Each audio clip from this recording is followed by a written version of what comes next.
हरि ओम।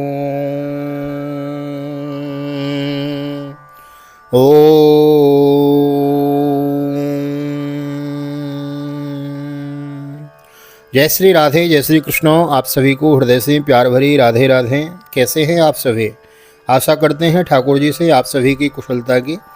और आइए ले चलता हूँ आज के एकादशी की पावन कथा प्रसंग में। आज एकादशी है, एकादशी उत्पन्ना एकादशी, मार्गशीर्ष के कृष्ण पक्ष की एकादशी। तो आप सभी भक्त प्रेमियों को, सभी वैष्णव जनों को उत्पन्ना एकादशी की बहुत बहुत हार्दिक शुभकामनाएं, ढेर सारी बधाइयाँ। आप सभी के ऊपर ठाकुर प्रभु अपनी कृपा दृष्टि बनाए रखें और आप सभी के हृदय में भक्ति की ज्योति जलाए रखें, ऐसी मेरी कामना ठाकुर जी के चरणों में। आज की एकादशी की बहुत बहुत हार्दिक शुभकामनाएं, सभी वैष्णवों को बहुत बहुत बधाई। आइए आज की पावन कथा प्रसंग में हम प्रवेश करते हैं। एक निवेदन अवश्य करना चाहूँगा। हमारे YouTube चैनल पर VKVPS परिवार चैनल पर पहली बार आए हैं तो चैनल को सब्सक्राइब कर लेवें, वीडियो को लाइक और शेयर कर देवें, ऐसी ही सुंदर सुंदर कथा श्रवण करने के लिए। ब्रह्म मुहूर्त में श्रीमद् भागवत की कथा आपको श्रवण करने के लिए मिल रही है। बृहद अनुष्ठान चला हुआ है, नित्य एक अध्याय की कथा हम श्रवण कर रहे हैं। आज एकादशी है तो एकादशी की कथा तो हम आपको श्रवण कराते ही हैं विशेष रूप से। तो आइए आज की एकादशी की कथा पर हम आज थोड़ी दृष्टि डालते हैं। मेरे साथ जय जय जय जयकार करेंगे। बोलो भक्तवत्सल भगवान की जय। उत्पन्ना एकादशी। श्री सूत जी बोले, हे मुनियों, विधि सहित इस एकादशी महात्म को भगवान श्री कृष्ण ने कहा था। भक्तजन ही इस व्रत को प्रेम पूर्वक सुनते हैं और इस श्लोक में अनेकों सुखों को भोगकर अंत में विष्णु पद को प्राप्त करते हैं। श्री सूत जी ने कहा, हे प्रभु, इस एकादशी व्रत का महात्म क्या है? इस व्रत को करने से क्या पुण्य मिलता है और उसकी विधि क्या है, सो आप मुझसे कहिए। ऐसा सुनकर श्री भगवान ने कहा, हे अर्जुन, सबसे पहले हेमंत ऋतु के मार्गशीर्ष महीने में कृष्ण पक्ष की एकादशी का व्रत करना चाहिए। दशमी की शाम को दातुन करनी चाहिए, रात को भोजन नहीं करना चाहिए। एकादशी को सुबह संकल्प नियम के अनुसार कार्य करना चाहिए। दोपहर को संकल्प पूर्वक स्नान करना चाहिए। स्नान करने से पहले शरीर पर मिट्टी का लेपन लगाना चाहिए। चंदन लगाने का मंत्र इस प्रकार है, अश्वक्रांते रथक्रांते विष्णुकांते वसुंधरे उव्रतापि वराहेण कृष्णेन शता बाहुना मृत्तिके हरमे पापो यन्मया पूर्वक संचितं त्वाहतेन पापेन गच्छामि परमागतिम। स्नान के बाद धूप दीप नैवेद्य से भगवान का पूजन करना चाहिए। रात को दीपदान अवश्य करना चाहिए। ये सत्कर्म भक्ति पूर्वक करने चाहिए। उस रात को नींद और स्त्री प्रसंग को त्याग देना चाहिए। एकादशी को दिन तथा रात्रि में भोजन सत्संग, रात्रि में भजन सत्संग आदि शुभ कर्म करने चाहिए। उस दिन श्रद्धापूर्वक ब्राह्मणों को दक्षिणा देनी चाहिए और उनसे अपनी गलतियों की क्षमा मांगनी चाहिए। धार्मिक जनों को शुक्ल और कृष्ण पक्ष की दोनों एकादशियों को एक साथ समझना चाहिए, उनमें भेद मानना उचित नहीं है। ऊपर लिखी विधि के अनुसार जो मनुष्य एकादशी का व्रत करते हैं उनको संकोद्धार तीर्थ एवं दर्शन करने से जो पुण्य मिलता है वह एकादशी व्रत के पुण्य से 16वें भाग के बराबर भी नहीं। व्यतिपात योग में संक्रांति में तथा चंद्र सूर्य ग्रहण में दान देने से और कुरुक्षेत्र में स्नान करने से जो पुण्य फल प्राप्त होता है वही पुण्य मनुष्य को एकादशी का व्रत करने से प्राप्त हो जाता है।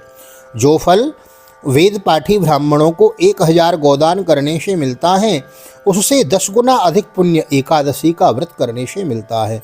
देखो भगवान ने हमारे ऊपर कितनी कृपा करी, जो एकादशी का यह सुंदर व्रत दे दिया। 10 श्रेष्ठ ब्राह्मणों को भोजन कराने से जो पुण्य मिलता है वह एकादशी के पुण्य के 10वें भाग के बराबर होता है। निर्जला व्रत करने का आधा फल एक बार भोजन करने के बराबर होता है। उपरोक्त कोई सा एक व्रत जरूर करना चाहिए। एकादशी का व्रत करने पर ही यज्ञ दान तप आदि मिलते हैं, अन्यथा नहीं। अतः एकादशी को अवश्य ही व्रत करना चाहिए। इस व्रत में शंख से जल नहीं पीना चाहिए। मछली, सूअर तथा अन्य निरामिष भोजन एकादशी के व्रत में वर्जित हैं। एकादशी व्रत का फल 1000 यज्ञों से भी अधिक है। ऐसा सुनकर अर्जुन ने कहा, हे भगवान, आपने इस एकादशी के पुण्य को अनेकों तीर्थ के पुण्य से श्रेष्ठ तथा पवित्र क्यों बतलाया है? यह सब आप विस्तार पूर्वक कहिए। भगवान बोले, हे अर्जुन, सतयुग में एक महाभयंकर दैत्य हुआ था, उसका नाम मुर था। इसीलिए भगवान का नाम पड़ा मुरारी। अरि माने होता है शत्रु, और अरि माने मारने वाला, और मुर नाम के दैत्य को मारने वाले भगवान का नाम पड़ा मुरारी। बोलो मुरारी भगवान की जय।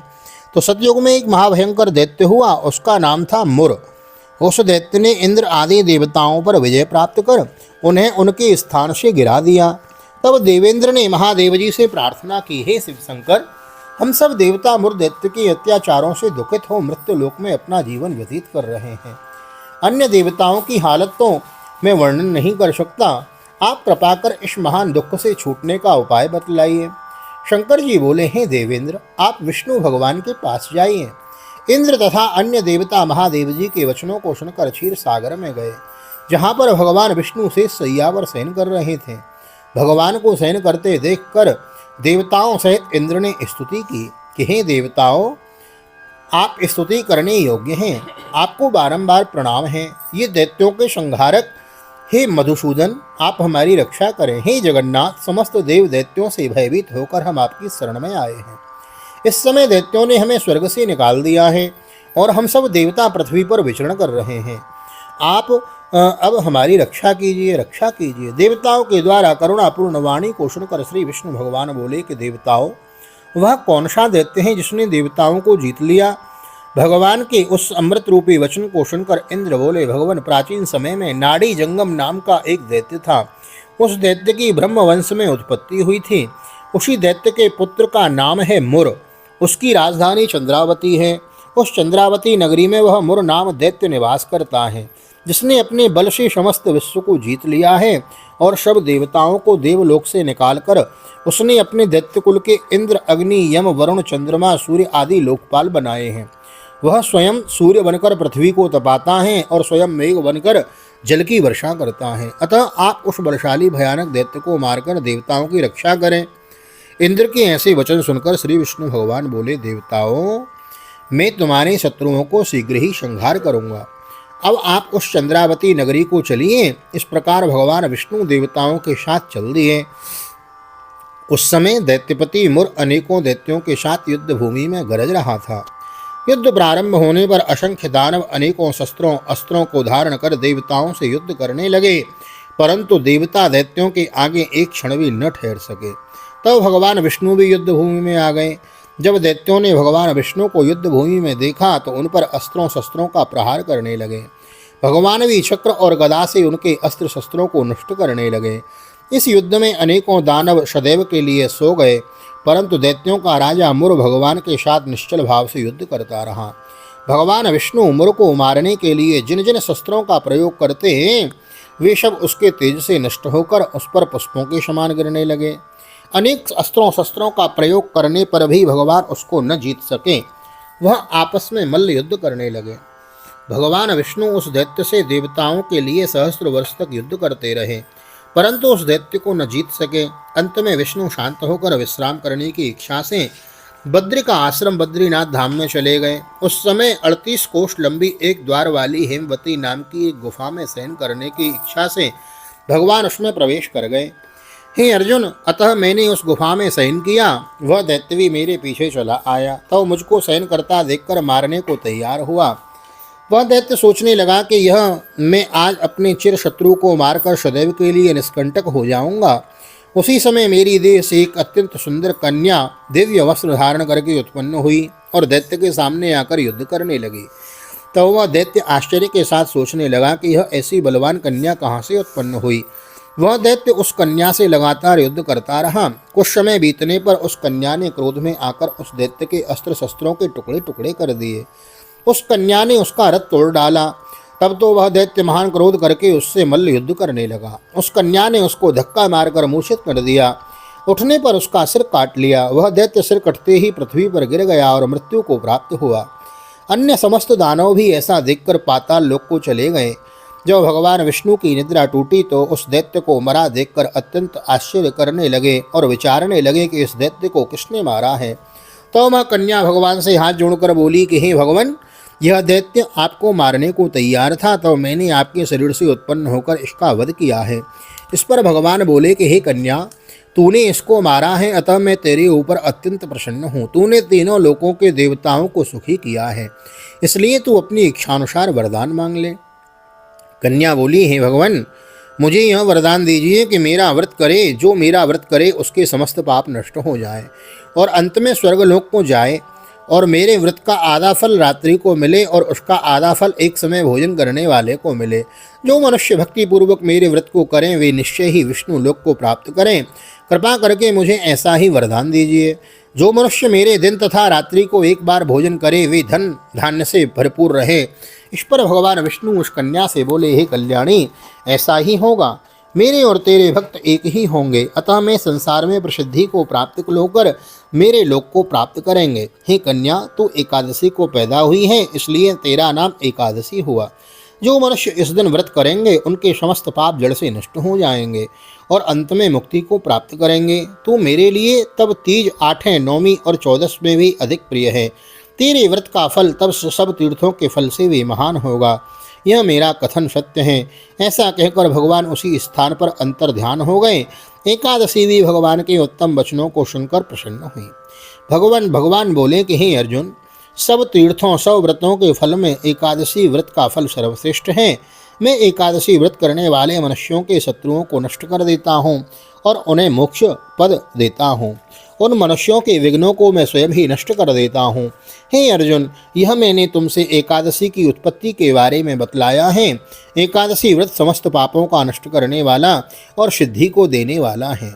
उत्तम मनुष्यों को दोनों पक्षों की एकादशियों को समान समझना चाहिए, उनमें भेदभाव मानना उचित नहीं है। जो मनुष्य एकादशी महात्मा को श्रवण व पठन करते हैं उनको अश्वमेघ यज्ञ के फल की प्राप्ति होती है। तो देखो, श्रवण या पठन करते हैं, मैं पठन कर रहा हूँ और आप श्रवण कर रहे हैं, तो हम और आप तो मुक्ति के महाराज, हमारी टिकट तो कन्फर्म है ही।